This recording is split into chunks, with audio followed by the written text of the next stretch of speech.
پرندوں کو اوپر ہوا میں مزے سے اڑتے ہوئے دیکھ کر انسان کی یہ دیرینہ خواہش تھی کہ اس کے بھی پر لگ جائیں اور وہ ہوا میں اڑ سکے۔ پر لگنے کا خواب تو پورا نہ ہوا، البتہ کسی کہانیوں سے وہ ضرور دل خوش کر لیتا تھا۔ اس صدی کے آغاز میں سائنس کا زور شروع ہوا اور انسان ایسے خوابوں کی دنیا سے نکل کر میدان عمل میں آ گیا اور اس کے بہت سے خواب پورے ہوئے۔ ہوائی جہاز کی ایجاد بھی ایسی ہی ایک خواب کی تکمیل ہے۔ السلام علیکم اینڈ ویلکم بیک۔ امید کرتی ہوں کہ آپ سب بخیریت ہوں گے انشاءاللہ۔ اپنی چینل پر آج میں آپ کے ساتھ ایک ویڈیو شیئر کر رہی ہوں جو کہ ہے ہوائی جہاز سے متعلق۔ اس میں آپ کے ساتھ بہت ساری مفید اور دلچسپ معلومات شیئر کروں گی، تو امید کرتے ہیں کہ آپ اس ویڈیو کو مکمل دیکھیں گے۔ آپ کو یہ ویڈیو پسند آئے تو اسے لائک اور شیئر ضرور کریں، اور اگر ابھی تک آپ میرے چینل پر نئے ہیں تو آپ میرے چینل کو سبسکرائب کر لیں۔ دو امریکی بھائیوں نے 1903 میں ہوائی جہاز بنا کر اڑانے کا پہلا تجربہ کیا۔ یہ جہاز صرف 12 سیکنڈ تک اڑ کر کل 36 میٹر کا فاصلہ طے کر سکا، مگر اس تجربے سے یہ طے ہو گیا کہ ہوائی جہاز بنایا جا سکتا ہے اور انسان اس میں بیٹھ کر فضا میں اڑ سکتا ہے۔ اس کے بعد معلوم یہ کرنا تھا کہ ہوائی جہاز کو خوب سے خوب تر شکل کیسے دی جائے تاکہ وہ دور دراز کے فاصلے طے کر سکے۔ ان دو امریکی بھائیوں کے نام ولبر رائٹ اور اوور رائٹ تھے۔ دنیا ان بھائیوں کو رائٹ برادران کے نام سے جانتی ہے۔ ولبر بڑا تھا، وہ 1867 میں پیدا ہوا۔ چھوٹا بھائی اورول 4 سال چھوٹا تھا اور اس کا سن پیدائش 1871 ہے۔ رائٹ خاندانی نام ہے۔ ان کے والد کا نام ملٹن رائٹ تھا اور وہ پادری تھے۔ بچپن میں دونوں بھائیوں کو پتنگ بنانے اور اڑانے کا بہت شوق تھا۔ بڑے ہو کر یہ شوق جہاز ایجاد کرنے کی دھن میں تبدیل ہو گیا، جس کے نتیجے میں اس زمانے کی ایک ناممکن سی بات کہ کوئی بھاری مشین ہوا میں اڑ سکے آخر کار ممکن ہو گئی۔ ان دونوں بھائیوں کو مشینوں سے بہت لگاؤ تھا۔ پہلے انہوں نے ایک چھوٹا سا چھاپا خانہ بنا کر گھر میں لگایا اور اس سے ایک اخبار چھاپتے رہے۔ پھر انہوں نے سائیکلیں بنا کر بیچنا شروع کیں، لیکن جلد ہی وہ ہوائی جہاز بنانے کے تجربات میں لگ گئے۔ چند برسوں بعد وہ اس میں کامیاب ہو گئے۔ یورپ میں بھی لوگ ہوائی جہاز بنانے پر تجربات کر رہے تھے، بلکہ کئی ایک اس ایجاد کی خاطر مشینوں میں بیٹھ کر انہیں اڑانے کی کوشش میں جان سے ہاتھ دھو بیٹھے۔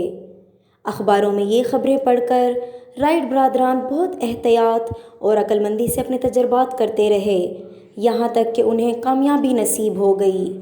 بھاپ سے چلنے والا انجن بہت بھاری ہوتا تھا، البتہ پیٹرول سے چلنے والا انجن ہلکا ہوتا تھا۔ ایسا انجن چند سال پہلے ہی ایجاد ہوا تھا۔ رائٹ برادران کے ہاتھ ایک پیٹرول کا انجن لگ گیا اور انہوں نے اسے اپنے پہلے تجربے میں استعمال کیا۔ ان کی کامیابی کی ایک وجہ یہ انجن بھی تھا۔ ایک عام ہوائی جہاز میں 2 چیزیں بہت اہم ہیں، ایک تو رفتار اور دوسرے اس کے پر۔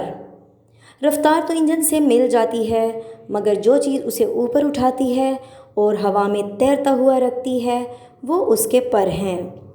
ہوائی جہاز کے پروں کی شکل میں خاص بات ہوتی ہے کہ اوپر اور نیچے کی سطحوں میں فرق ہوتا ہے۔ پروں کی اوپری سطح میں گولائی ہوتی ہے، نیچے وہ چپٹے ہوتے ہیں۔ اس فرق کی وجہ سے ہوا کی رفتار پر کے اوپر زیادہ اور پر کے نیچے کم ہوتی ہے۔ رفتار جب تیز ہوتی جاتی ہے تو پر کے اوپر کی ہوا اور بھی ہلکی ہوتی چلی جاتی ہے، اور چونکہ اوپر ہوا کا دباؤ کم ہوتا ہے اس لیے جہاز اور اوپر اٹھتا چلا جاتا ہے۔ ہوائی جہاز جو ہوا سے بہت بھاری ہوتا ہے، اس کا ہوا میں بلندی پر اٹھنے کا راز پروں کی اوپر اور نیچے ہوا کا ہلکا اور بھاری ہونا ہے۔ ہوا کے دباؤ کا فرق ہی اس کو بلندی پر رہنے پر مجبور کرتا ہے، ورنہ وہ زمین پر گر جائے۔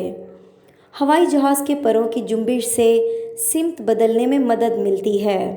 پیچھے کی دم جسے رڈار کہتے ہیں، اصل میں سمت بدلنے کا ذریعہ ہوتا ہے۔ اس کو بائیں سمت یا دائیں سمت میں کرنے سے جہاز کی سمت بدلی جاتی ہے۔